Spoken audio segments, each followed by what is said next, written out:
vamos a revisar el tema sobre las meninges cerebrales y de la médula espinal. Entendiendo pues que en su conocimiento básico del colegio, pues seguramente habrán escuchado de que el cerebro y la médula espinal pues tienen tres meninges, ¿no? La una que es la más superior y que está en íntima relación con la tabla craneal o la tabla ósea del cráneo, es esta, la más superficial, la dura madre. Debe su nombre de dura madre, pues a que es una capa o una estructura fibrosa, dura, fuerte y resistente que se encuentra pues adosada a la tabla externa del cerebro. Recuerden que la función o el papel de las meninges, pues aparte de brindar espacios o conformar cavidades donde aloja cada una de las porciones lobulares del cerebro, pues también le protege, le brinda protección al cerebro y le ayuda a amortiguar golpes o lesiones probables que se den en el transcurso de la vida del ser humano. La capa inmediatamente que está por debajo de la dura madre se llama aracnoides, ¿sí? Y la capa que está ya prácticamente formando parte de la masa encefálica o del cerebro, pues es la pía madre. Vamos a ir viendo cada una de ellas. La dura madre, miren aquí hay una foto, estas fotos son muy bonitas porque describen básicamente cómo están ubicadas estas membranas, ¿no? Estas meninges. Aquí está la tabla ósea, ¿no es cierto? Inmediatamente por debajo de la tabla ósea está esta que es la membrana más dura, que es la dura madre. Por debajo de la dura madre está la aracnoides, ¿sí? Que como ustedes ven, contiene la mayoría o da paso, o por aquí están pasando muchos vasos sanguíneos, ¿sí? Tanto venosos como arteriales, y por debajo de la aracnoides está ya pegada al cerebro la pía madre. La pía madre incluso se introduce dentro de los surcos y recubre firmemente cada una de las circunvoluciones del cerebro. Si ustedes notan aquí en la parte central, ¿sí? La dura madre se introduce entre los dos hemisferios cerebrales y entre el lóbulo occipital y el cerebelo, y forma estas que son las famosas os del cerebro y la os del cerebelo. Os es como una barrera o un tabique que separa, y de ahí adentro pues forma tejidos que se llaman las tiendas del cerebro y del cerebelo, que vamos a ver a continuación. Acá una foto de un cráneo humano, ¿sí? Disecado, en donde se ve pues el cuero cabelludo. Esta es la parte externísima, aquí donde están saliendo nuestros cabellos, ¿sí? Aquí está el hueso, que es el periósteo, perdón, que es la capa que está por encima del hueso y por debajo del cuero cabelludo.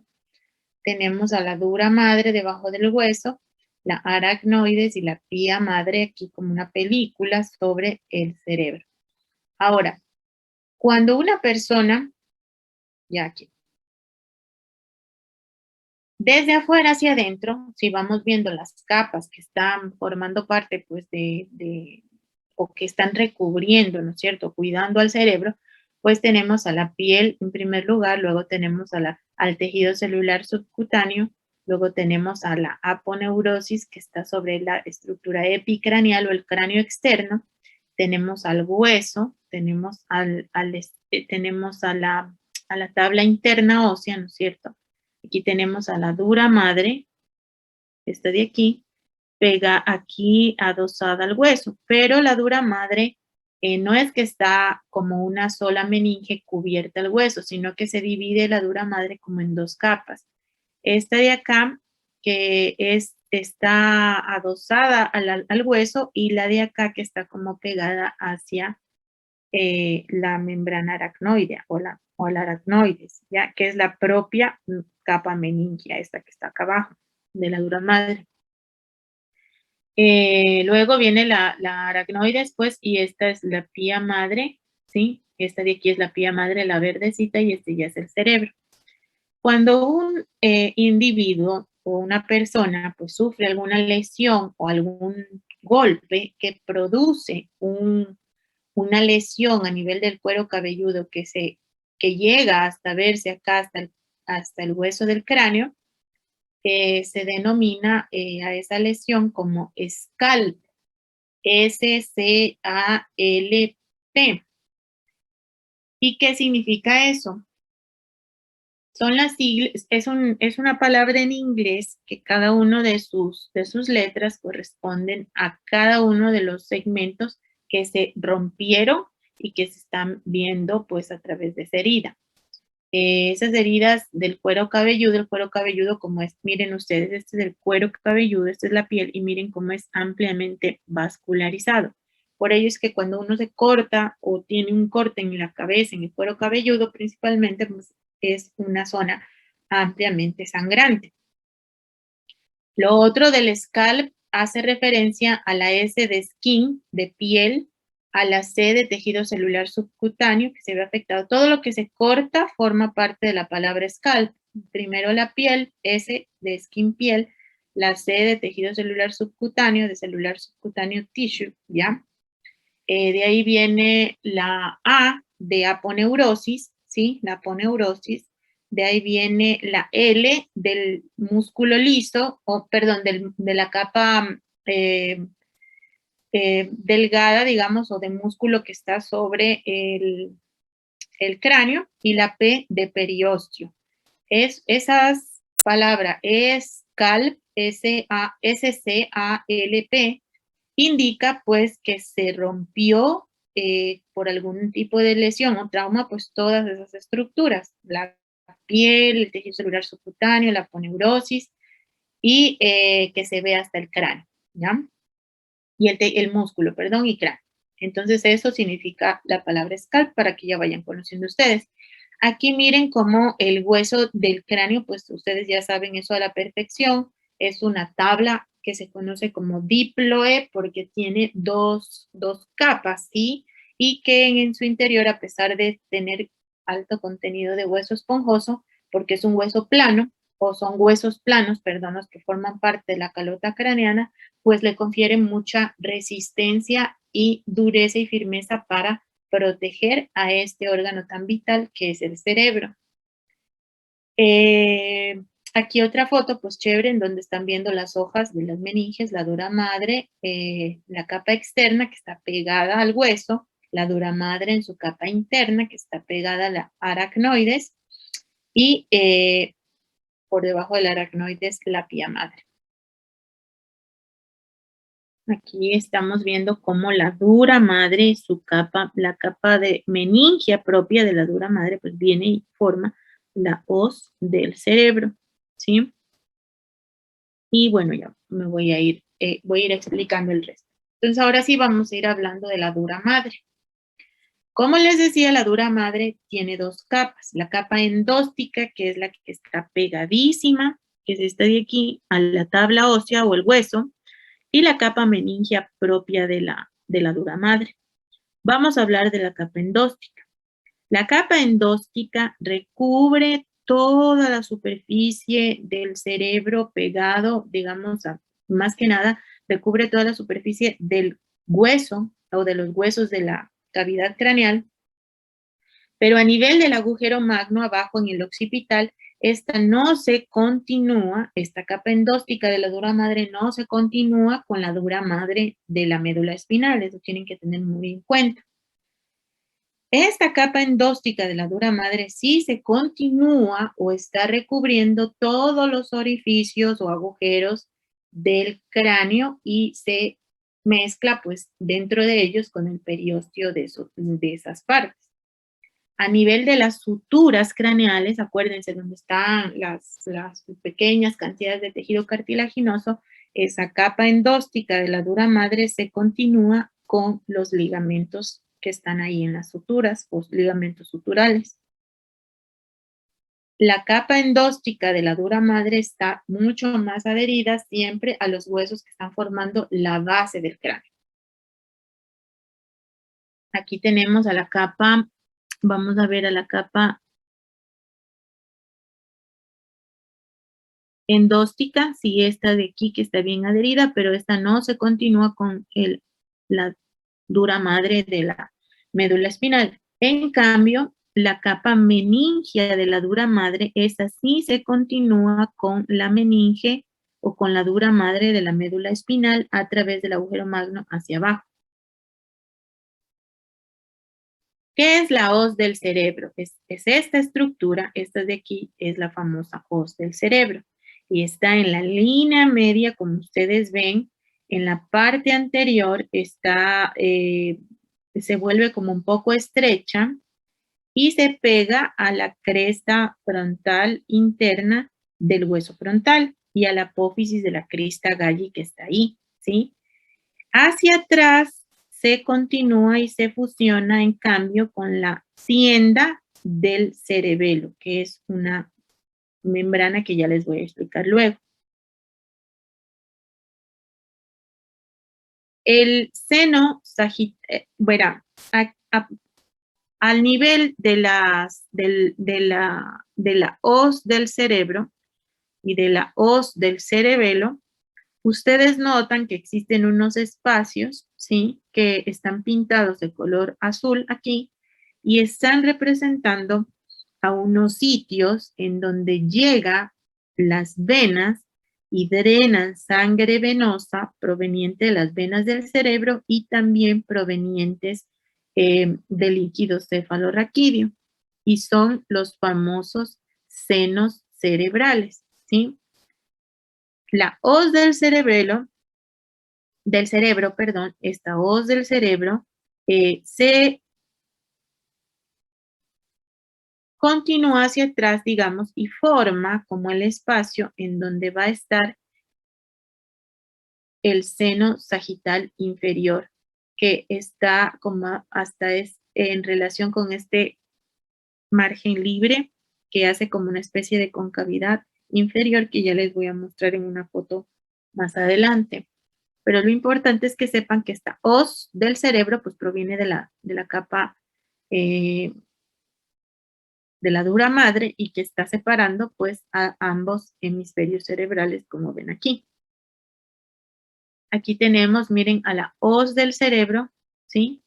Todo esto es la hoz del cerebro, es como esta membrana que viene de acá adelante, desde la crista gallis, hacia atrás, más o menos hasta la altura del seno, de donde inicia el seno sagital inferior, que ya les voy a mostrar luego. Y forma, miren, esta membrana que separa el hemisferio cerebral derecho del izquierdo. Y miren, en cambio, a partir de esta capa que separa, se forman como unas estructuras que también, como membranosas, que también separan y son las famosas tiendas. En este caso es la tienda del cerebelo y acá también se está viendo la tienda de cerebelo, que es como una capa horizontal, ¿sí? Que permite pues que las fosas craneales, tanto de anteriores y posteriores, también se queden limitadas o que sus estructuras pues estén ubicadas a esos niveles y más que nada la función de las os y de las tiendas del cerebro y del cerebelo, pues la función es que cuando exista un movimiento exagerado del cerebro, pues las estructuras se queden ahí, ubicadas en ese sitio en donde están limitando estas membranas famosas que son la hoz del cerebro que ahorita estamos estudiando.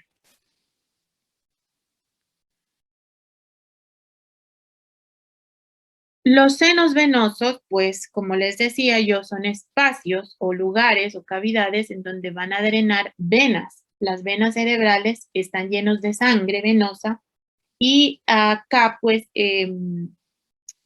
vamos a ver en esta foto pues uno de los principales senos venosos que están en el cerebro. Y este de acá que ustedes ven que se dirige como desde la parte frontal, ¿no es cierto? Se proyecta desde aquí del agujero ciego del hueso frontal, se continúa o hace un giro hacia atrás y se dirige como hacia la superficie superior. Todo esto es el famoso seno sagital superior, ¿sí? Este seno sagital, como les decía, recibe sangre de las venas cerebrales, también miren de las venas diploicas que están entre las dos hojas del hueso, de los huesos del cráneo, ¿sí? Estas son las venas diploicas que están ahí metidas dentro de las dos hojas del hueso del cráneo, también recibe sangre, y hasta acá también recibe sangre de líquido o recibe contenidos de desechos de líquido cefalorraquídeo.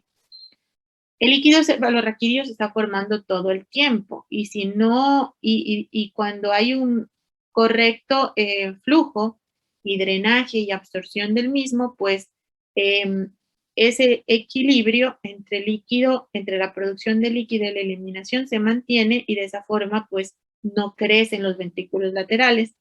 Cuando el líquido cefalorraquídeo no puede absorberse aquí hacia el torrente venoso sanguíneo, pues el líquido se empieza a acumular en los ventrículos laterales generando la hidrocefalia que ya habíamos comentado, que puede ser porque algún agujero de conducción de líquido, ya sean los interventriculares, el acueducto de Silvio o el acueducto de Silvio, pues se bloqueen, entonces no puede haber un correcto drenaje. Eso lo vamos a aprender yo creo que mañana, cuando revisemos cómo se fabrica y cómo se absorbe el líquido cefalorraquídeo. Pero ya para que tengan un conocimiento básico, pues el líquido cefalorraquídeo también viene a parar aquí al sistema venoso y de esa manera pues lleva la sangre, sobre todo los elementos de desecho que se generan eh,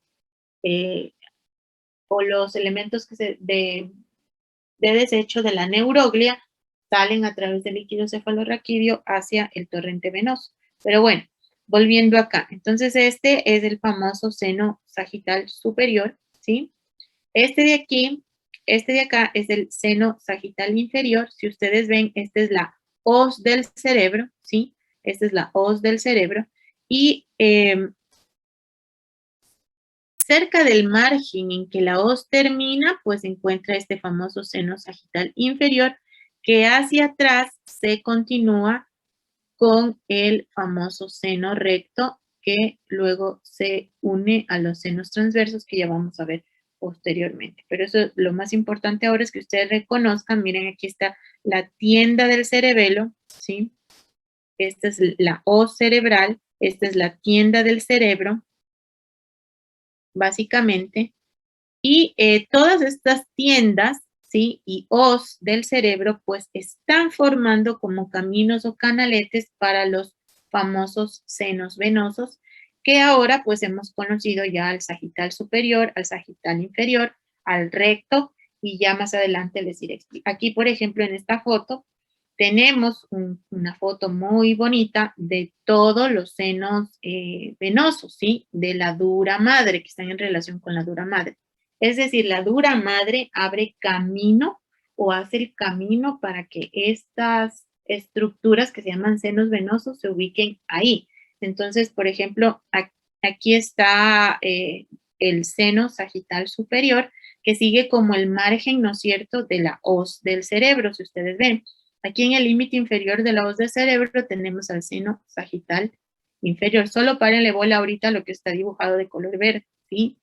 Acá tenemos al seno recto y aquí es la confluencia de los senos. Aquí confluye el seno sagital superior con el seno recto, que se continúa con este que es el seno transverso derecho, ¿sí? Que ya les voy a explicar cómo se forma y este es el izquierdo. Y así hay un montón de senos más que ahorita pues no quiero marearlos, sino que sepan más o menos ahí. Aquí están los senos transversos, derecho e izquierdo. Bien. El tentorio o la tienda del cerebelo, que ustedes ya saben que es esta, forma como el techo prácticamente de la fosa craneal posterior, que está separando al cerebelo del cerebro. No es que lo separe y lo desconecta, simplemente como que dice, desde aquí para acá es tu espacio cerebelo y de allá para acá y de aquí para adelante pues es el espacio de los hemisferios cerebrales.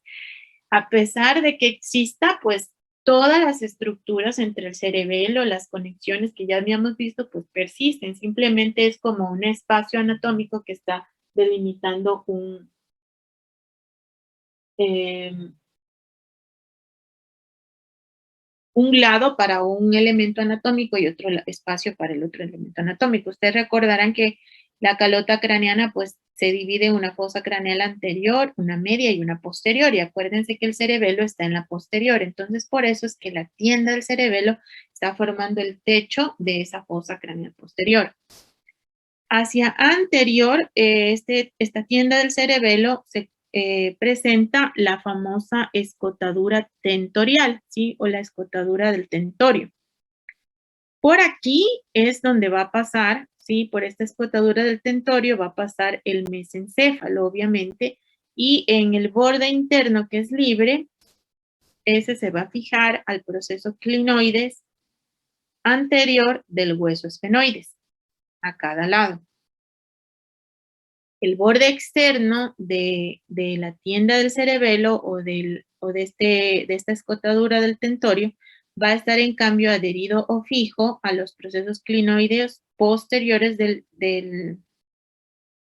hueso esfenoides y a los bordes superiores de los huesos petrosos del hueso temporal y a los márgenes de los surcos para los senos que vienen transversos, ¿sí?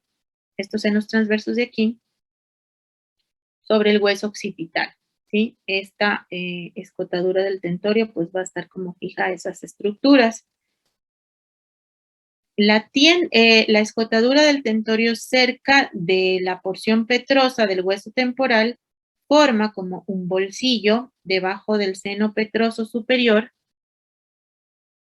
que es este de acá, miren, este es el seno petroso superior, y aquí se forma como un receso o como un espacio para el quinto par craneal, que es el trigémino, y también para el ganglio de este nervio, ¿sí? Aquí está el ganglio del trigémino y aquí está saliendo el nervio trigémino. Entonces, a esta altura, más o menos, que es ya cerca de la porción petrosa del hueso temporal, aquí se forma un bolsillito debajo de esta escotadura del tentorio que permite el paso para el quinto par craneal y su ganglio, obviamente para la porción sensitiva del nervio trigémino. Entonces, miren, aquí tenemos en esta vista inferior, sería de esta lámina sagital, podemos ver al seno recto, aquí la confluencia de los senos, al seno transverso derecho, al izquierdo, del izquierdo salir el petroso superior y el petroso superior del lado izquierdo y derecho.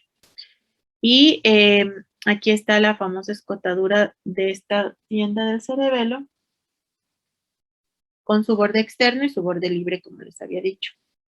Aquí vemos en esta foto, les puse para que ustedes tengan una idea más clara, ¿sí? Aquí tenemos al cráneo, ¿no es cierto? Aquí tenemos, hagan de cuenta que aquí está la meninge, la dura madre, formando la hoz del cerebro, que divide al hemisferio cerebral derecho e izquierdo y que se continúa hacia acá atrás formando la tienda del cerebelo, que es como el techo de la fosa craneal, es el techo de la fosa craneal posterior y pues que está limitado por estas estructuras que son los senos venosos. Aquí tenemos una vista muy clara que viene desde la crista galli, miren, del hueso frontal al seno sagital superior.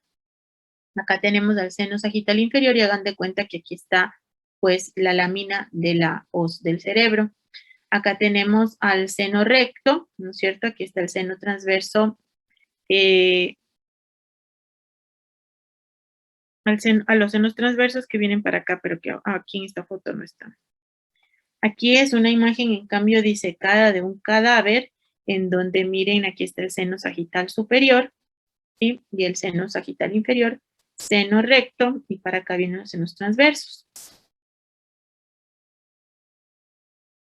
Miren el cráneo, como en esta vista podemos apreciar aquí el seno transverso derecho, miren que es como el espacio por donde llega la sangre venosa y aquí a esta altura del seno transverso derecho y este es como la continuación hacia el seno sagital superior. Y este es el seno transverso izquierdo. Queda como las huellas de la dura madre ahí impregnadas en la calota craneana, como ustedes pueden apreciar. Y básicamente. El seno recto prácticamente discurre por la hoz del cerebelo, ¿sí? O a lo largo de lo que se fija la hoz del cerebro, perdón, ¿sí? Si lo vemos en esta imagen acá, aquí está la hoz del cerebro, ustedes ya saben, y aquí está el seno sagital inferior, y este de aquí es el seno recto, es como aquí justo en el borde de la hoz del cerebro, ahí se continúa o se fija el seno recto. Existe este que es el seno petroso superior, este en cambio se fija a la lámina del hueso occipital. La capa meningia de la dura madre, no la del endostio, sino la meningia, esa es la que forma todos estos caminos para los senos venosos, ¿sí? A nivel de la silla turca del hueso esfenoides, forma como una especie de pliegue circular de la dura madre ahí, y eso hace que determine el techo de la silla turca del hueso esfenoides. Obviamente deja una pequeña abertura en el centro para que por ahí baje o suba pues el tallo de la glándula hipófisis. Aquí está la foto. Entonces aquí tenemos a la capa meningia de la dura madre, miren que se continúa recubriendo y forma el famoso techo de la silla turca del hueso esfenoides, pero deja un agujerito para que por ahí salga el tallo de la glándula hipófisis, ¿sí? Este también se encarga de recubrir esto. Entonces también, aparte de formar todos esos caminos o pasos para los senos venosos, pues también forma esa estructura. La hoz del cerebelo, que es esta de aquí, esta es la tienda del cerebelo, la hoz del cerebelo está aquí como en el centro. Es una pequeña hojita que se fija, en cambio, a la cresta occipital interna del hueso occipital, obviamente, y el margen posterior de esta hoz del cerebelo es fijo y contiene al seno occipital discurriendo a través de ello, ¿sí? Vamos a ver si la vemos acá.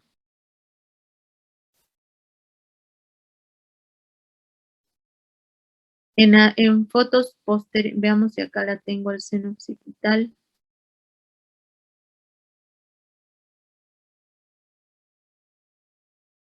Tendríamos que verlo por debajo, pero yo creo que adelante tengo una foto para mostrarles. Bien. Otra cosa que les quería comentar es que la capa meningia de la dura madre, la capa meningia, recuerden que tiene dos capas, la capa endóstica y la capa meningia. La capa meningia es de la que venimos hablando, que forma la hoz del cerebro, que forma la tienda del cerebelo, la hoz del cerebelo, y que sí se continúa con la dura madre de la médula espinal. A nivel de los nervios raquídeos, esa dura madre o esa capa meningia de la dura madre sí sale junto a los nervios raquídeos, ¿sí? Sí acompaña la salida de los nervios raquídeos, atraviesa ahí justo en su nivel de salida, digamos es que se funde con el epineuro de cada uno de los nervios raquídeos, ¿sí? Para que tengan en cuenta. La dura madre está inervada, básicamente por el nervio trigémino, por el nervio vago y también por los tres primeros nervios raquídeos cervicales, es decir, C1, C2 y C3. Y también recibe ramos del sistema nervioso autónomo de parte del sistema simpático, del tronco simpático. El cerebro, como tal, él nunca duele, ¿sí? Como tal, el cerebro, la masa encefálica, él no duele. Lo que duele son las meninges. Y sobre todo la dura madre es la que más duele porque como ven, ella tiene o recibe o tiene inervación sensitiva principalmente que se envía a través de los 3 ramos del nervio trigémino. Aquí está el nervio trigémino, acuérdense que él salía del mesencéfalo, ¿sí? Y que ahí tenía su núcleo, su origen real y el origen aparente ahí en el mesencéfalo, y que salía el ganglio espinal, ¿no es cierto?, del mesencéfalo, perdón, del nervio trigémino, sale y da 3 ramos, uno oftálmico, uno maxilar y uno mandibular, que se distribuyen a lo largo de la cara. A través de esas raíces, la dura madre, pues cuando se estira, ¿sí? Cuando se estira, ella envía la información sensitiva y eso es lo que por lo general provoca cefalea o dolor de cabeza. Me permiten un segundo y me vuelvo a conectar con ustedes.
Bien, mil disculpas por la interrupción, ahora seguimos. Entonces, como les decía, debido a que puede existir un estiramiento de la capa meningia o de la dura madre, eso va a generar pues que se activen los estímulos o se envíen los estímulos sensitivos de estiramiento de la dura madre a través de estos ramos del trigémino o a través de los primeros 3 nervios raquídeos cervicales y de esa manera pues se genere la famosa cefalea o dolor de cabeza. El dolor de cabeza técnicamente o médicamente se llama cefalea. Cuando la persona presenta cefalea eh, en el área de la piel del mismo lado de donde se produjo el estímulo, básicamente eso quiere decir que la información se envió por el trigémino por encima de la tienda del cerebelo. Pero cuando la persona tiene una cefalea posterior o acá en la parte posterior de la cabeza y también con un dolor exquisito aquí en los músculos del cuello posteriores, en cambio quiere decir que el estímulo pues bajó o fue o viajó por debajo de la tienda del cerebelo. Y ese dolor discurre a través de este que es el nervio occipital mayor, eh, que está muy relacionado con este que es el músculo oblicuo mayor del cuello. Entonces, por eso que algunas personas pues pueden experimentar dolor o cefalea posterior o cefalea anterior. ¿Cómo está irrigada la dura madre? La dura madre recibe irrigación de varias arterias, de arterias que vienen de la carótida interna, de arterias que vienen de la faringia ascendente, de la arteria maxilar, que es rama de la arteria carótida externa, de la arteria occipital y de la arteria vertebral, que es rama de la arteria subclavia. De todas estas arterias recibe irrigación, pero de la que más recibe irrigación es de la famosa arteria meningia media, que es, como les dije, rama de la arteria maxilar y que viaja a través de la fosa infratemporal. Esta ingresa al cráneo a través del agujero espinoso del ala menor del hueso esfenoides, ¿sí? Y se va a ubicar entre el endostio y la capa meningia de la dura madre. Ahí, entre esas dos capas de esta dura madre, pues ahí va a estar la famosa arteria meningia media. Luego ella, a nivel del hueso temporal, surge como un surco en la parte posterior de la escama y genera una rama anterior que hace como un ángulo eh, para formar como un túnel hacia el hueso parietal, ¿sí? Siguiendo como la línea de la circunvolución precentral, más o menos aquí así, hace como un túnel y forma aquí como, sigue sigue la distribución de las estructuras de la circunvolución precentral sobre todo, y una rama posterior, ¿sí? Que irriga como la parte posterior de la dura madre. Las venas meningias, medias sobre todo, también se ubican entre las capas endósticas y meningias de la dura madre y por lo general estas drenan su sangre al plexo venoso pterigoideo o al seno esfenoparietal, que ya vamos a conocer más adelante. Miren, aquí tenemos a la arteria carótida externa, a la rama maxilar de la carótida externa. Aquí tenemos a la arteria meningia media entrando por el agujero espinoso hacia el cráneo y da sus ramos anteriores, el ramo que sigue como a la circunvolución precentral y sus ramos y los ramos posteriores que siguen el hueso parietal, ¿sí? Esta recuerden que está entre las dos hojas de la dura madre, entre la endóstica y la meningia. Y también hay más ramos que irrigan a la dura madre que vienen de la arteria faringe ascendente, estos que vienen también de la faringe ascendente, acá por ejemplo de los que vienen de la arteria vertebral que nace de la subclavia, de la arteria occipital, como les decía, y de la arteria, no tengo aquí, de la carótida interna, pero también, y de la arteria occipital, que también es rama de la carótida externa, ustedes ven. Entonces, la dura madre es ampliamente vascularizada. Cuando una persona tiene un accidente o sufre un golpe, sobre todo aquí en la porción del hueso parietal, entre el parietal y el temporal, y sobre todo si, dependiendo de la fuerza del golpe, se puede romper la arteria meningia media, ¿sí? Y cuando se rompe la arteria meningia media, pues provoca un sangrado exhaustivo que va a formar este famoso hematoma, que es el hematoma epidural. ¿Por qué se llama epidural? Porque este hematoma, como la arteria meningia media está entre la capa endóstica y meningia de la dura madre, ese hematoma se va a ubicar precisamente en esa zona, prácticamente entre el hueso y la dura madre, ¿sí? Y la dura madre o la capa meningia de la dura madre, por eso se llama epidural. Epi porque está por fuera de la dura madre, ¿sí? Y por lo general tiene esta forma de lente biconvexo, ¿sí? O como balón de fútbol americano, si lo quieren ver así también. ¿Qué hacen estos hematomas? Estos hematomas crecen muy rápido, desplazan a las estructuras cerebrales, ¿sí? Si está de este lado, para ustedes que están viendo, este lado es derecho, ¿sí? siempre de las fotos desde el lado derecho. Entonces, están viendo, este lado derecho está desplazando las estructuras derechas hacia el lado izquierdo del cerebro. Es la línea media que debe mantenerse para mantener la congruencia de los ventrículos laterales, el tercer ventrículo y todos los elementos que ya hemos estudiado, se ve afectada y aplastada y empujada hacia el otro lado.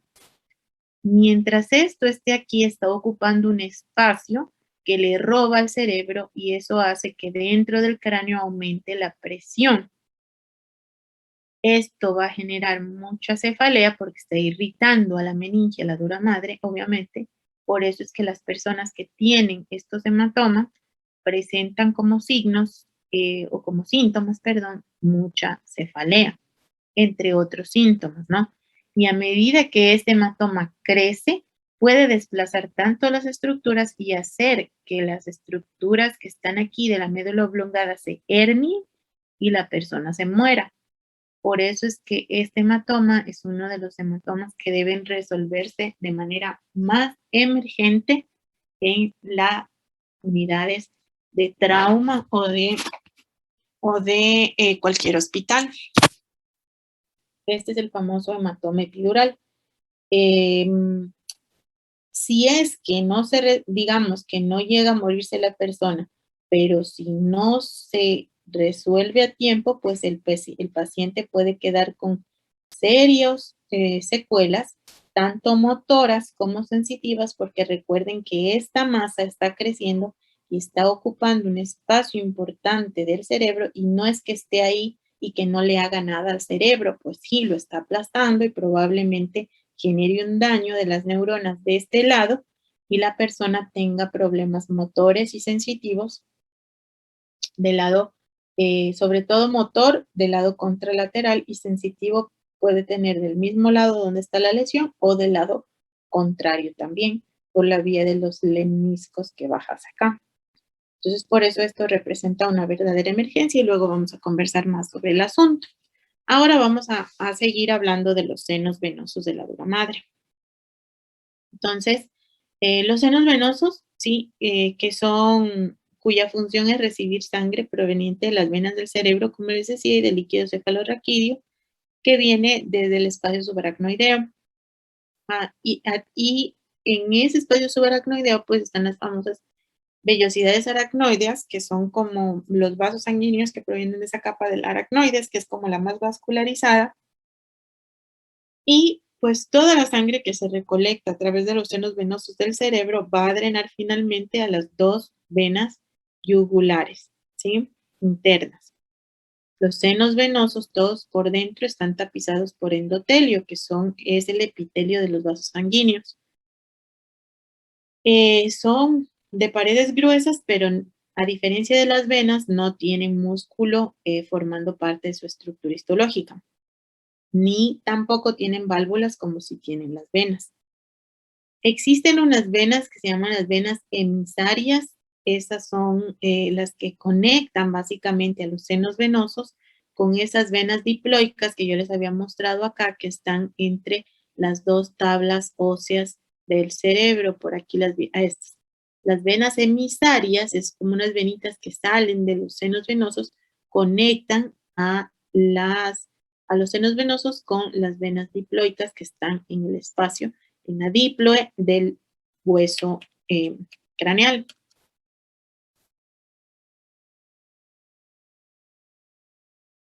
Y también, obviamente, con las venas del cuero cabelludo que están ampliamente distribuidas. Entonces, vamos a ir hablando de cada uno de los senos. Primero nos vamos a referir al seno sagital superior, ¿sí? Que está, pues, distribuido pegado al borde fijo de la hoz del cerebro. Como ustedes vieron en las fotos laterales, ahora estamos viendo una foto con vista superior. Como les decía, se inicia en el agujero ciego de aquí del hueso frontal y incluso puede recibir a una vena que se llama la vena nasal frontal, a una vena de la cavidad nasal. Se desplaza en sentido superior, ¿no es cierto?, hasta la protuberancia occipital interna. Y de ahí tiene como un desvío más como hacia el lado derecho y este seno sagital superior pues es como que más se continúa con el seno transverso del lado derecho, porque hay dos, transverso derecho e izquierdo, como les mostré aquí, aquí está el seno sagital superior y aquí es como que él se tiene un ligero como desplazamiento hacia la derecha y se continúa en su mayoría de veces pues con el seno transverso derecho, más que con el izquierdo. Eh, Él se comunica a través de unas pequeñas aberturas eh, que forman dentro como dos o tres lagunas venosas en cada lado de su recorrido del seno sagital. Dentro de esas lagunas se van a ver unas especies como de gránulos que se llaman granulaciones aracnoideas, que no son más que las vellosidades de la membrana aracnoides, que también acaban a venir a recibir sangre de las venas diploicas, las que están en las tablas óseas, y de las venas meningias que están entre la capa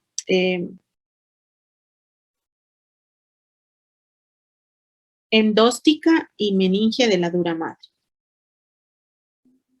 Una foto aquí también para que ustedes vean el seno sagital superior, ¿sí?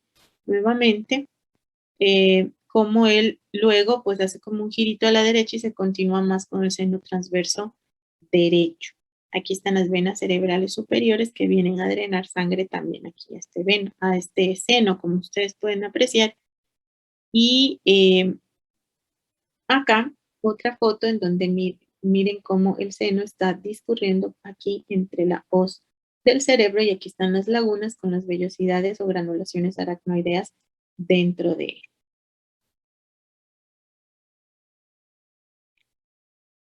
Otra foto para que ustedes vean cómo el seno sagital superior discurre a lo largo de la hoz del cerebro, ¿sí? Desde acá adelante, yo señalé mal, desde acá adelante, desde el agujero ciego, sube el hueso frontal, los parietales, ahí en la mitad, continúa acá el occipital y se desvía un poco a la derecha y se continúa con el seno transverso derecho. Luego me voy a regresar a esto. Acá atrás, este seno sagital superior, este seno sagital en la parte posterior que estamos viendo aquí, se dilata un poco en la protuberancia interna del hueso occipital para formar la famosa confluencia de los senos. Aquí está la famosa confluencia de los senos. Si ven ustedes que viene hacia acá atrás y aquí se dilata un poco y forma la confluencia de los senos. Y ahí sigue su curso y se continúa con el seno transverso derecho, como ustedes ven, aquí está seno transverso, este es el sagital superior, confluencia de los senos y se continúa con el seno transverso derecho. El seno transverso derecho se continúa con el seno transverso izquierdo, que es el del lado opuesto, y reciben al seno occipital.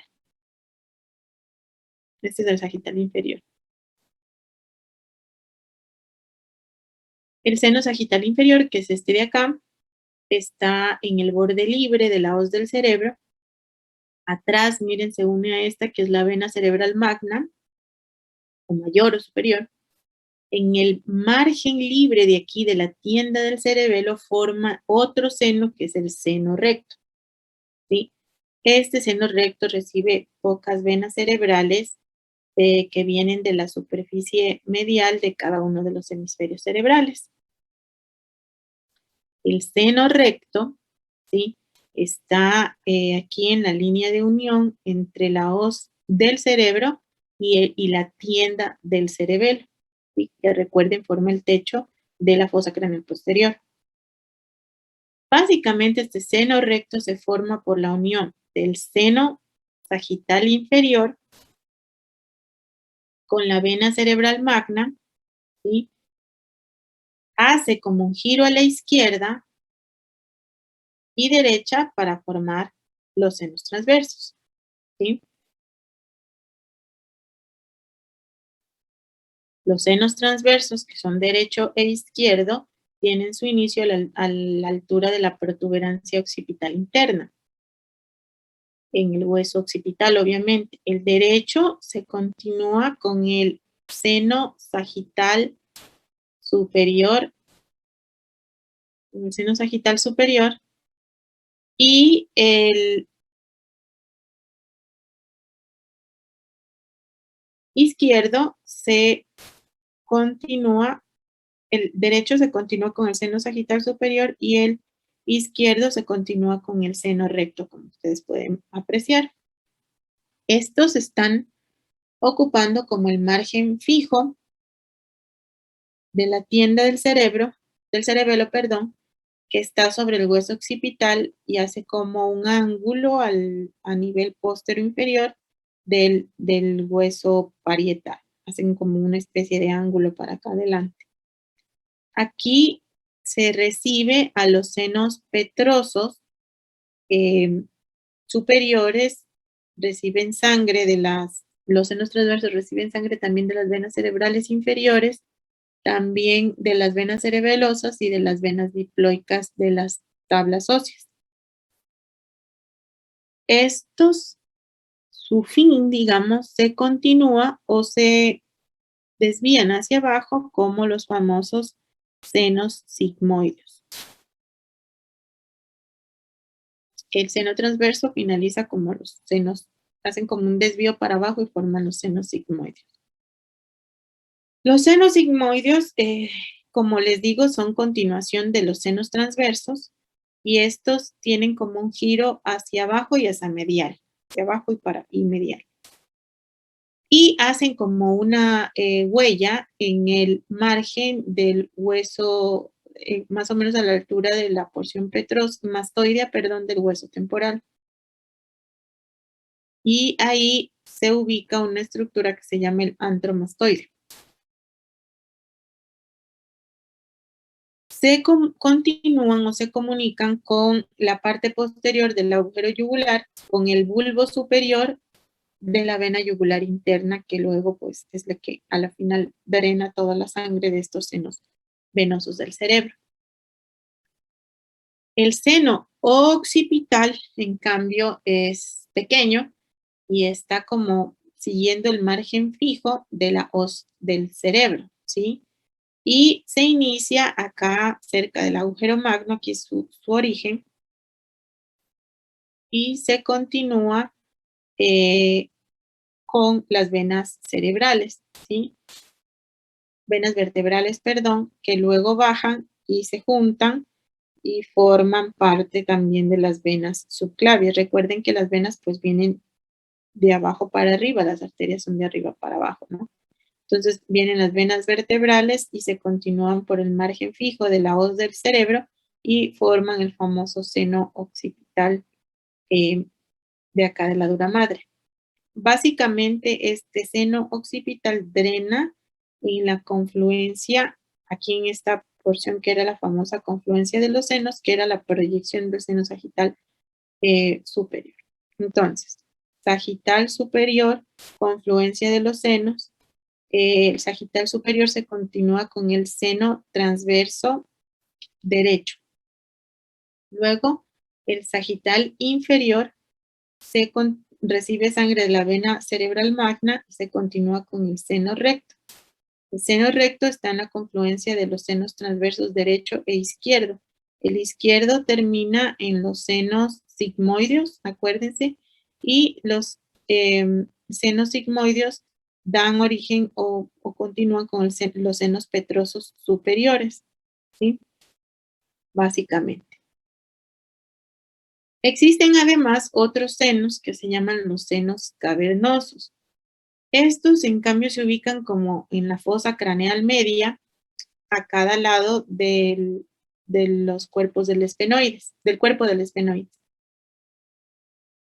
Dentro del cuerpo del esfenoides forman como muchas trabéculas o muchos recovecos y se extienden básicamente desde la abertura orbitaria, hendidura orbitaria superior, frente al ápice de la parte petrosa del hueso temporal, por ahí discurre la arteria también carótida interna junto a su plexo nervioso simpático.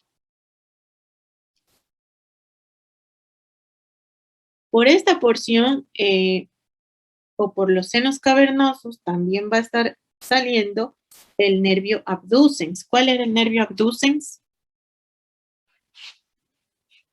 ¿Cómo también se llamaba? ¿Se acuerdan?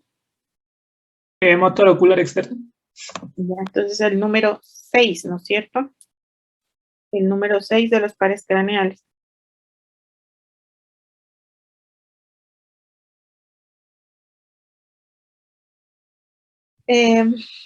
Y además, por ahí, por estos senos cavernosos, también va a estar el lugar en donde sale, pues, el tercer par, que es el óculo motor ocular común, y el cuarto, que es el, ¿cómo se llamaba? Nervio Nuclear. proclear, o ¿cómo también se llamaba? Patético. Ético. O patético, exacto. Bueno, por esta zona de los senos cavernosos, entonces sale el abducens, que es el 6, el 3 y el 4. Y también va a estar saliendo como en la división oftálmica y maxilar, o B1 y B2 del trigémino, sobre todo por la pared lateral de este seno. Entonces aquí tenemos al cuerpo del esfenoides, como ustedes están viendo, aquí adentro está el seno los senos cavernosos, esto que está de azul. Aquí, por los senos cavernosos, está la arteria saliendo o en relación con la arteria carótida interna y su plexo simpático, acuérdense, está por aquí también emergiendo, saliendo el nervio abducens, la rama oftálmica y es B1 del nervio trigémino, el nervio troclear, que es el 4, y el oculomotor, que es el 3, como ustedes pueden apreciar. Acá a este seno cavernoso van a estar trayendo sangre las venas oftálmicas superior e inferior, las venas cerebrales inferiores, los senos esfenopalatinos y la vena central de la retina.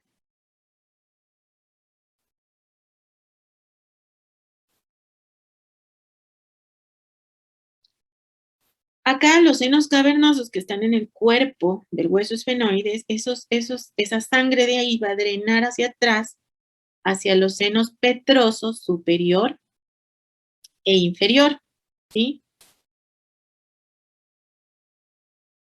Y por debajo van a dirigirse como hacia los plexos venosos o conjunto de venas que se llaman los plexos venosos pterigoideos en cambio, ¿ya? Hacia allá van a llevar la sangre. Los dos se comunican, los senos cavernosos, ¿sí? Los dos senos cavernosos entre ambos se comunican, tanto la parte anterior como la posterior.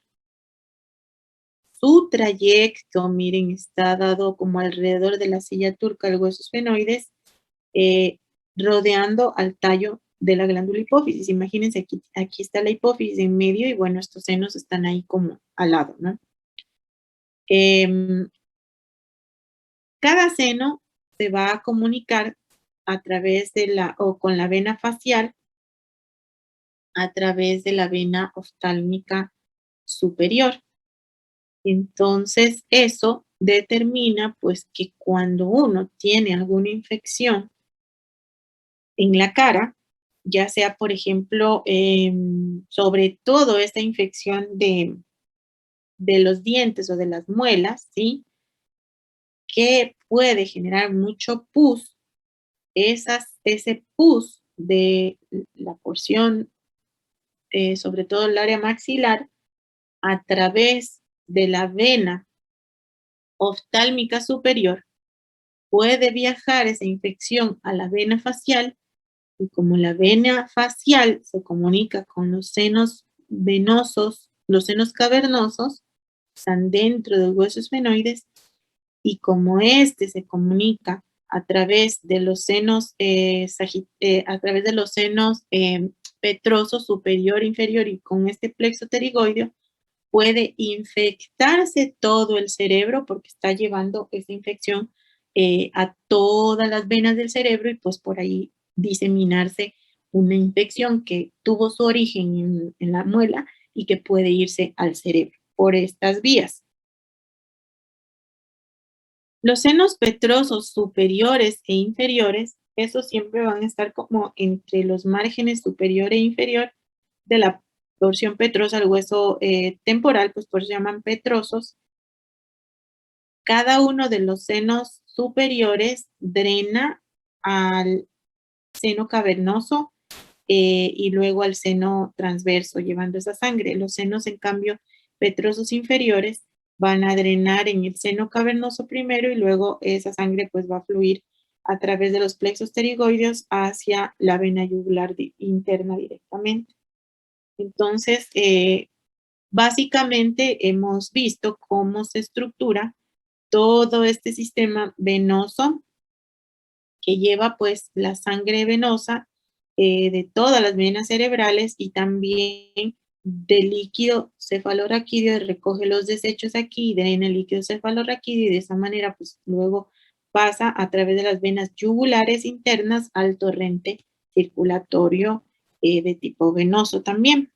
Entonces, ¿tienen de repente alguna pregunta hasta aquí para luego seguir con la aracnoides?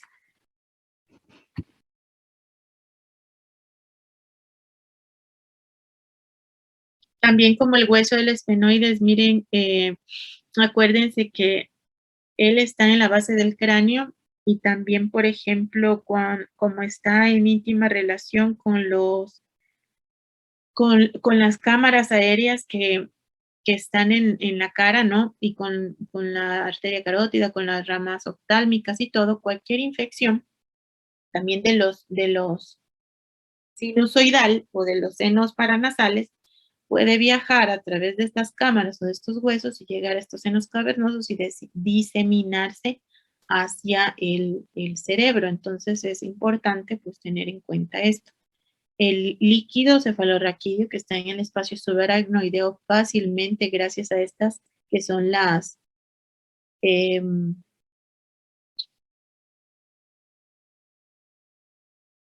me fue el nombre son las arterias que están dentro de este espacio subaracnoideo, las vellosidades aracnoideas, perdón, que no son más que arterias.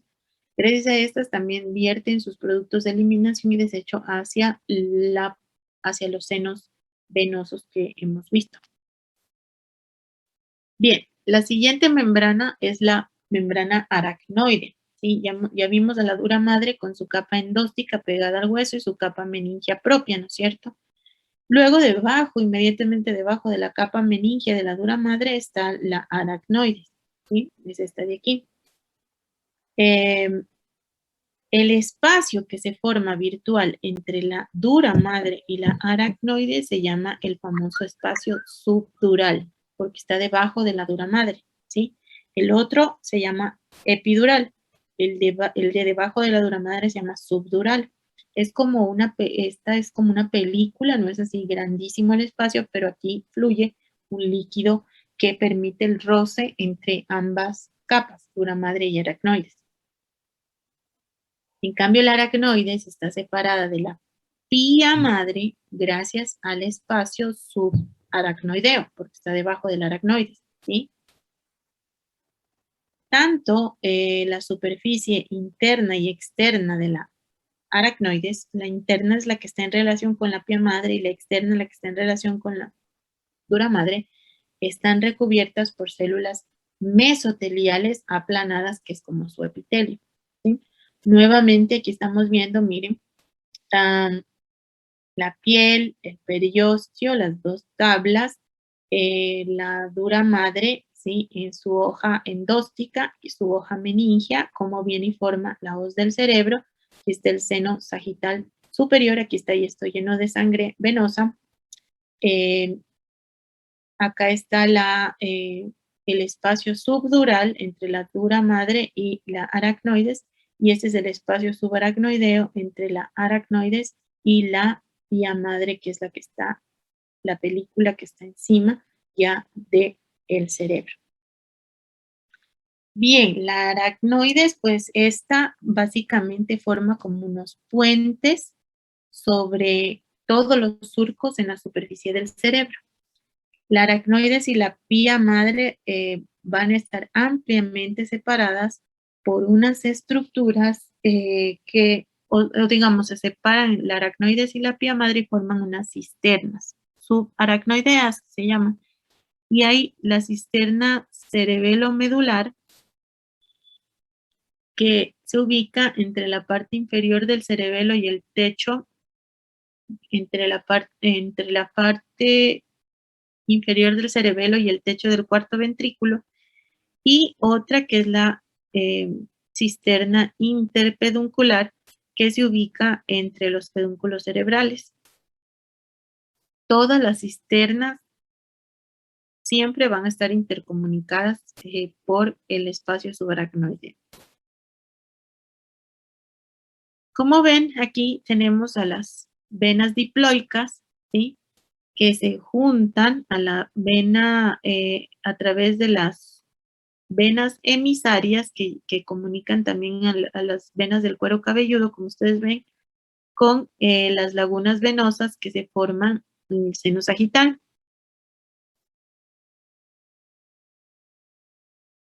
En el interior de la aracnoides, ¿sí?, se van a proyectar las famosas vellosidades aracnoideas, que son mucho más numerosas, como les había hablado aquí en el seno sagital superior, y que se fragmentan y dan el aspecto como de las famosas granulaciones aracnoides. Aquí es el lugar en donde el líquido cefalorraquídeo proveniente del espacio subaracnoideo fluye o difunde al interior de el torrente sanguíneo. Esta porción de aquí, que es el líquido cefalorraquídeo, digamos aquí, es aquí el lugar en donde este líquido viene y se mezcla con la sangre. La aracnoide se conecta con esta, es la lámina rojita, o representada de color rojo, que es la pía madre, por el espacio subaracnoideo, este verde de aquí, lleno de líquido cefalorraquídeo, y que también tiene como unas banditas delicadas de tejido fibroso. Nuevamente, la dura madre, la aracnoides, dura madre y hueso, espacio epidural, dura madre y aracnoides, espacio subdural, aracnoides y pía madre, espacio subaracnoideo.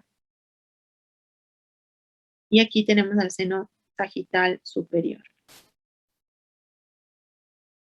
Es importante que conozcan que el aracnoides incluso llega o se fusiona con el epineuro de todos los nervios craneales cuando salen del cráneo.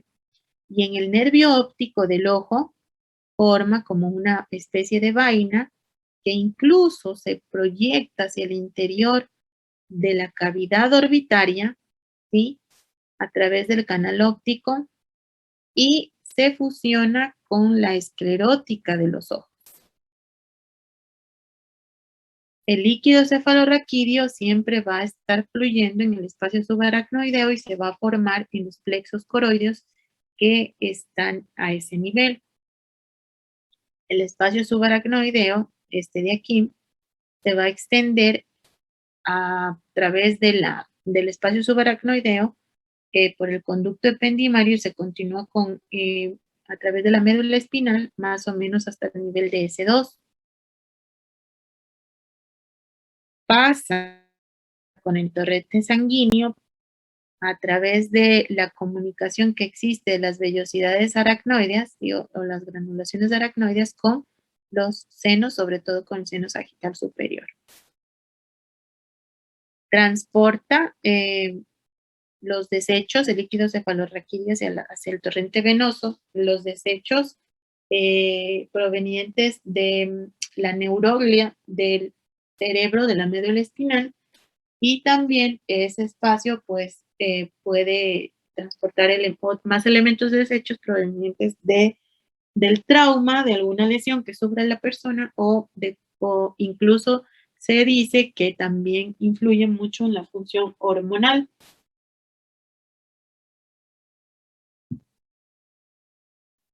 Finalmente, la última membrana, que casi no se puede distinguir porque está pegadísima al tejido nervioso o a las neuronas que forman el encéfalo, es una membrana vascular que tiene muchas células mesoteliales también aplanadas, recubre el cerebro y tapiza todas y cada una de las circunvoluciones, incluso se introduce en toda la profundidad de los surcos cerebrales.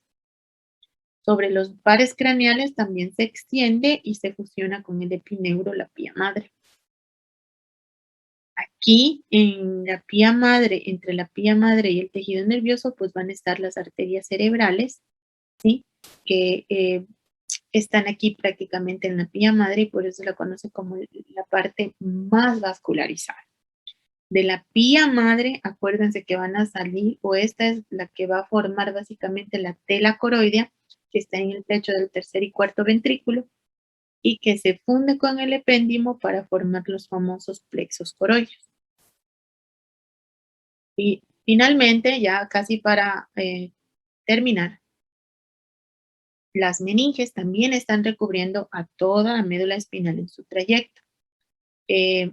La capa de la dura madre que está sobre la médula espinal es fibrosa y llega a recubrirla hasta abajo, hasta acá, hasta la cola de caballo. Se extiende desde el agujero magno del hueso occipital y termina más o menos a nivel de S2, ¿sí? Un filum terminal, aquí. Esta dura madre va a estar separada del hueso de la vértebra que forma el canal vertebral o canal medular por el espacio extradural, es decir, ese espacio virtual que queda entre la dura madre y el hueso de la vértebra que está formando el canal medular se llama espacio extradural o epidural también. Y ahí está relleno como de un tejido laxo areolar, y por ahí están pasando todos los plexos o las venas de la médula, los plexos venosos medulares internos, básicamente. La dura madre rodea, miren, a los nervios raquídeos y se fusiona con su epineuro. Su cara interna está en relación con la aracnoides, ¿sí? Y pues la aracnoide se separa en cambio de la pía madre, que es la que está pegada ya sobre la médula espinal básicamente, y forma el espacio subaracnoideo. Ese espacio es el que está lleno de líquido cefalorraquídeo y ahí hay como pequeñas bandas de tejido conectivo. La aracnoide se continúa a lo largo de las raíces de todos los nervios raquídeos y forma pequeñas extensiones de tejido aracnoideo hacia los espacios, hacia el espacio subaracnoideo. Y la pía madre es la membrana vascular igual que en el cerebro y es la que se engrosa como a cada lado entre las raíces nerviosas y forma un ligamento que es el ligamento dentado. Acuérdense que tiene un trayecto, ese ligamento dentado tiene como un trayecto hacia atrás o hacia afuera para adherirse a la aracnoides y a la dura madre. La médula espinal siempre va a estar como suspendida o sujeta en la mitad de esta vaina dural o de esta vaina de capa. Y la pía madre también se continúa con el epineuro de los nervios raquídeos. Bien, en la parte clínica, pues verán, entonces la hoz del cerebro, la tienda del cerebelo, establecen límites o zonas, miren así, para que el cerebelo quede confinado a la fosa craneal posterior, básicamente, y aquí cada hemisferio pues ocupe su puesto, ¿no? Eso hace en parte también que fije a estas estructuras neuronales, que es la masa encefálica o el cerebro y el cerebelo, a la calota craneana. A pesar de que, pues, la calota craneana sea una tabla diploide y que le confiera mucha protección al cerebro, no está exento de que cuando alguien tenga una gran descarga de energía por algún trauma, recuerden que hay un principio fundamental de la energía, que la energía no se crea ni se destruye, solo se transforma. Es decir, si es que yo voy conduciendo una motocicleta, un casco, por ejemplo, que es lo más común, y voy a 120 kilómetros por hora, de repente en la carretera me sale de improviso un perro y no puedo esquivarlo, me choco con el perro. Yo voy a salir volando, ¿sí? Porque la energía que yo llevaba en la conducción, que era 120 kilómetros por hora, al chocarme con el perro, descarga un poco esa energía. Pero esa energía de los 120 kilómetros por hora no se perdió en su totalidad al chocarse con el perro, sino que me impulsó a mí a lanzarme quién sabe cuántos metros más adelante. Y esa energía, dependiendo de esa energía, pues me eleva y me impulsa unos metros hacia adelante, y esa energía, para terminar de transformarse, todavía esa cantidad de energía que yo llevaba en la velocidad, necesita hacerme impactar sobre alguna superficie dura. Y ese impacto de mi cráneo sobre una superficie dura puede darse a nivel frontal o puede darse a nivel parietal, occipital, o a cualquiera de los dos lados de mi cerebro, depende de cómo caiga. Y dependiendo de la cantidad de energía que yo haya llevado y del impacto con el que me golpeé mi cabeza, pues incluso los huesos del cráneo se van a partir, se van a romper y se van a fracturar. Con un golpe mínimo, aquí a nivel lateral del hueso parietal y del temporal, se puede romper facilito. ¿Qué arteria les dije que pasaba por ahí? Arteria meningia media. La arteria meningia media. Y con ello, pues, generar sangrados o hematomas que pongan en peligro mi vida o la vida de la persona que sufre este accidente. Igual pasa cuando uno va conduciendo a amplia velocidad y no lleva puesto el cinturón de seguridad. Toda la energía se descarga sobre el cuerpo de nosotros, y la energía no se crea ni se destruye, solo se transforma, y se transforma en lesiones. En lesiones que, dependiendo de la cantidad de energía, mientras más energía yo ocupo, más lesión voy a tener en mi cuerpo, más destrozamiento, y por eso es que la gente se muere facilito en los accidentes de tránsito, porque está la energía o la velocidad con que van y la falta de uso de dispositivos de protección como el casco o el cinturón de seguridad, y eso va a hacer, pues, que toda esa energía se regrese a uno, que es como el más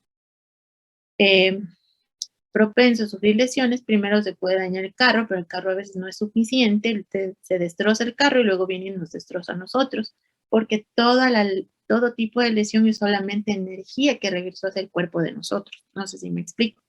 Por ello es que no hay que ir a tanta velocidad, tener mucha precaución y sobre todo usar sistemas de protección seguros, como un casco apropiado, bien puesto en la cabeza, no en las manos, y el cinturón de seguridad. Pueden lesionarse, pues, cualquiera de esos elementos. ¿Cuáles son las lesiones? Acuérdense que a pesar de estar la hoz del cerebro, la tienda del cerebelo y todo, pues a veces esos movimientos energéticos tan fuertes hacen que el cerebro se golpee, si se golpea acá atrás, por un movimiento de aceleración, puede venir y golpearse acá a la frente y rebotar el cerebro y tener lesiones. Por ejemplo, si tiene un golpe acá, una lesión acá, o si tiene un golpe acá, una lesión contralateral, que alguna vez yo les había contado. Desde lo más leve, pues puede ser que el cerebro existe una contusión, que es como un área así como un verde, digamos, un sangrado dentro del cerebro, como ustedes ven. Miren aquí la lesión por contragolpe. Aquí se golpeó esta parte, la parte posterior contra esta pared, y el cerebro rebotó y tiene una lesión anterior por contragolpe, a pesar de haberse golpeado acá en la parte anterior. Y esta es una lesión por el golpe, una contusión o una hemorragia que tranquilamente puede darse después de un golpe. Entonces, ahí, dependiendo de la fuerza con la que uno se lesione, pues van a venir los famosos hematomas epidurales ¿sí? Que tienen la forma de lente biconvexo, ¿sí? Y que se ubican por lo general en esta zona entre los huesos parietales y la zona temporal, porque por aquí está pasando la arteria meningia media y se llama epidural o extradural porque está entre la capa endóstica de la dura madre y la capa meningia de la dura madre, ¿sí? Cuando ustedes tengan un paciente que tenga una fractura en el hueso parietal, pues sospechen mucho la presencia de este hematoma epidural. ¿Cómo se resuelve? Se resuelve realizando una craniotomía, que es hacer un hueco en el cráneo y drenar esta sangre rápidamente, y si es que hay cómo, pues también cauterizar o ligar esa arteria que está sangrando. En las tomografías, la tomografía es el estudio por imagen ideal para diagnosticar este tipo de hematomas que por lo general se dan luego de un trauma. Estos son los típicos que tienen ustedes habrán escuchado hoy en día, los deliveries o los chicos que andan en motocicleta y que se accidentan y que tienen los golpes en la cabeza, pues esta es la causa de que ellos se mueran, los hematomas epidurales. Y la manera más rápida de diagnosticarlos son haciendo una tomografía axial computarizada, simple, no se necesita medio de contraste, y uno va a ver la presencia del hematoma epidural, como están viendo en estos cortes axiales. Así, en esta forma. Incluso lo comparan con un balón de béisbol. Perdón, no, de fútbol americano. Estoy hablando de fútbol americano, ¿ya? Y el otro tipo de hematoma que también puede surgir, pero más que nada no por sangrado arterial, sino por sangrado venoso, cuando también luego de un golpe, este es el típico hematoma de los abuelitos que están en el baño y se caen y se golpean la cabeza, la parte posterior, por sangrado de las venas cerebrales superiores que entran al seno sagital superior, y se ubica entre el espacio de la dura madre y la aracnoides, y es el famoso espacio subdural, y ahí se ubica este sangrado. Este sangrado, en cambio, como ustedes ven, tiene otra forma en las imágenes, como una forma de semiluna, y abarca desde la parte frontal hasta la parte posterior. Es muy diferente en las tomografías ver un subdural, es muy fácil porque es como en forma de semiluna y es como más largo. En cambio, el epidural es como más concéntrico y más circunscrito a un área, ¿sí? Hematomas epidurales no solo van a ver en esta zona, pueden haber aquí en la zona frontal, en la parietotemporal o en la occipital, en cualquier parte puede haber hematomas epidurales, y el subdural por lo general siempre es así largo y abarca desde la frente hasta acá y tiene la forma de semiluna. Hematoma epidural, miren, como un globito, ¿sí? A veces este es más asociado con fracturas del cráneo también, y este es el subdural. ¿Este qué será?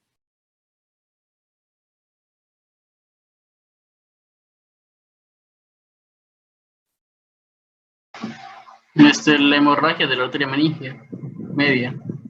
¿Qué hematoma es? Epidural. Epidural. Epidural. ¿Y este? Subdural.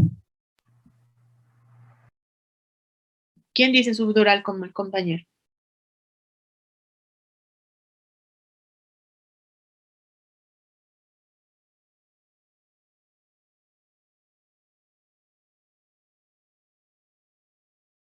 ¿Quién dice que es otro tipo de hematoma?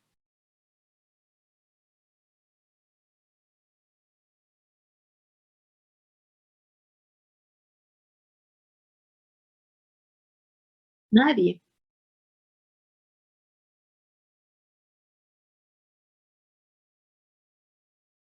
Bueno, este es un hematoma intraparenquimatoso. Si ustedes notan, está dentro del parénquima cerebral. No tiene la forma de lente ni de balón de fútbol americano como este, ¿no es cierto? Está circunscrito a un área del cerebro, está dentro, no tiene tampoco la forma de semiluna, como el subdural está dentro y está aquí muy circunscrito, estos son los famosos hematomas, en cambio, intraparenquimatosos, es decir, que están dentro de la masa encefálica, ¿sí? Este de acá, ¿qué será?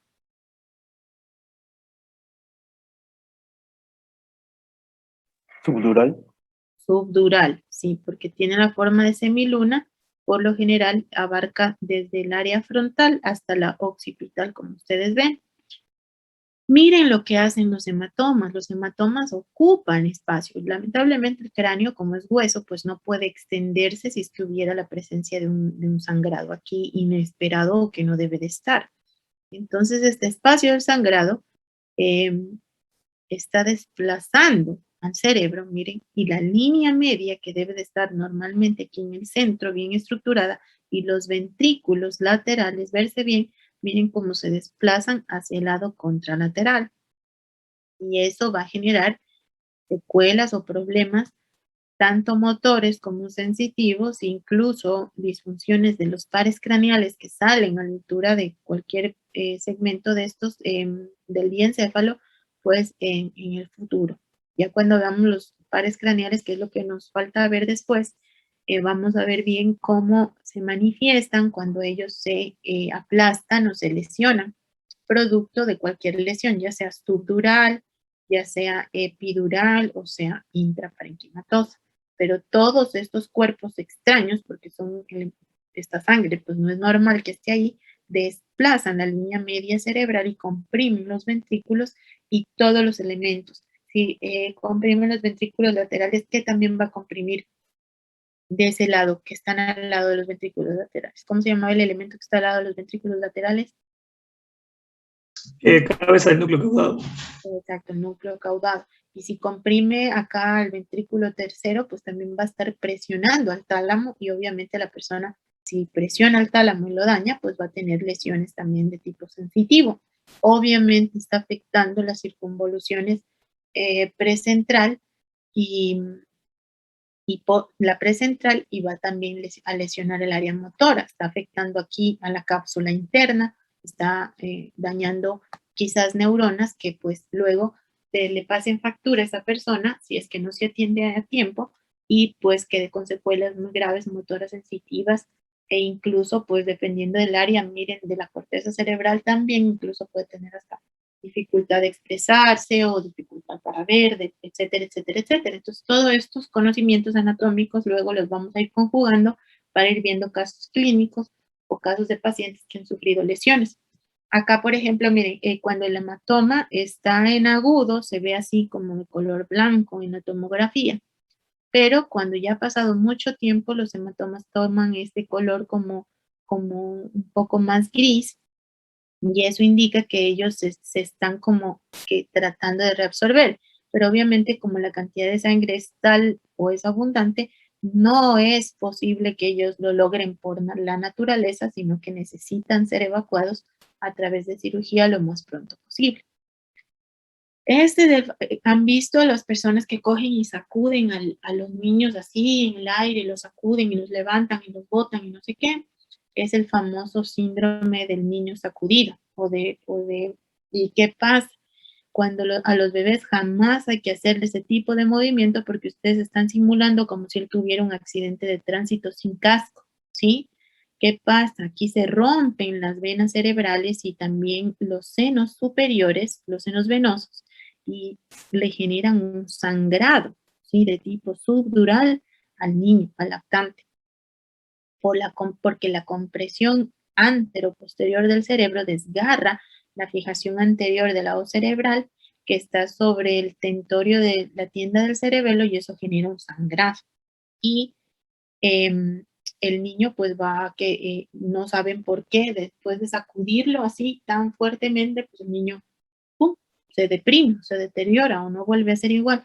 Y resulta que le hacen una imagen y tiene un sangrado por la sacudida. Por eso nunca, nunca, nunca hay que sacudir a los niños, ni alzarlos, ni botarlos, ni sacudirlos, nada. Eso no se debe hacer porque los pueden matar.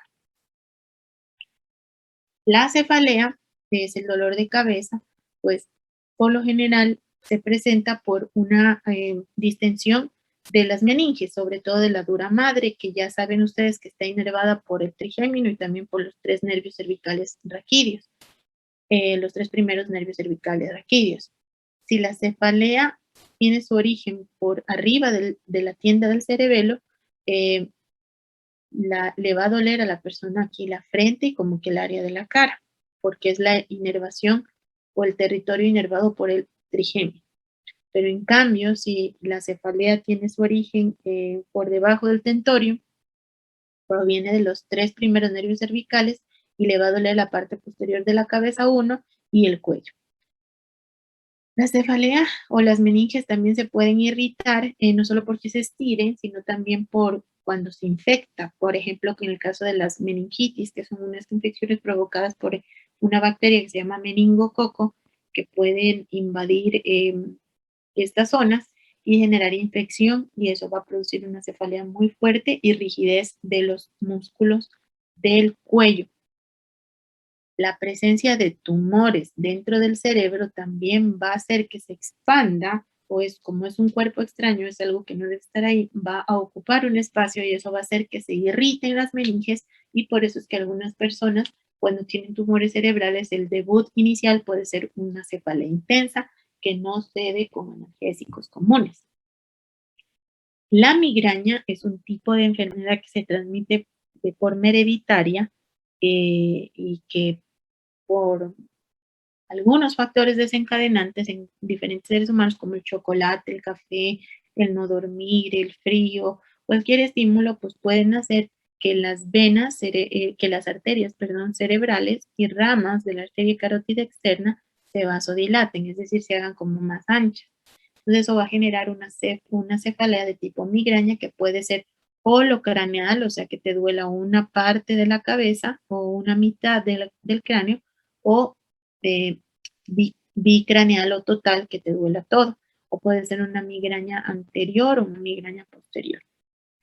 El alcohol, como es una sustancia tóxica, también como se distribuye por la sangre, pues irrita las meninges, y esa es la explicación de que luego de cuando está en la fase del chuchaqui, le duela a uno la cabeza.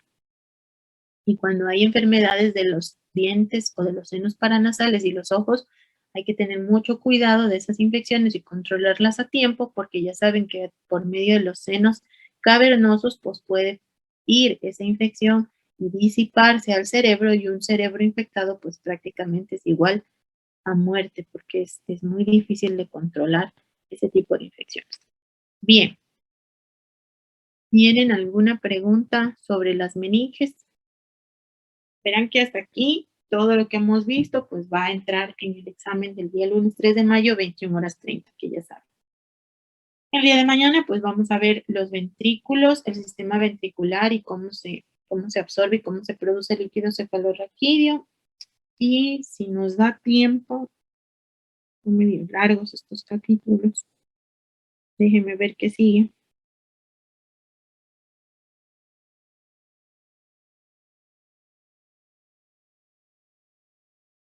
Si nos da tiempo. Sigue. Hay que ver la vascularidad del sistema nervioso central y de ahí los nervios craneales. Bien, ¿tienen alguna pregunta? Sí, doctora, disculpe, teníamos una cuestión. Todos mis compañeros me comentaron que como estamos con los temas al día y habíamos quedado en hacer una revisión de imágenes, si podríamos hacer eso los 2 días que vienen y los temas porque hasta aquí entraría lo del examen mensual, ¿no es cierto? Sí, hasta aquí entraría, pero eso yo les ofrezco más bien hacer solo 1 hora el día jueves, o sea, de 12 a 1. ¿Por qué? Porque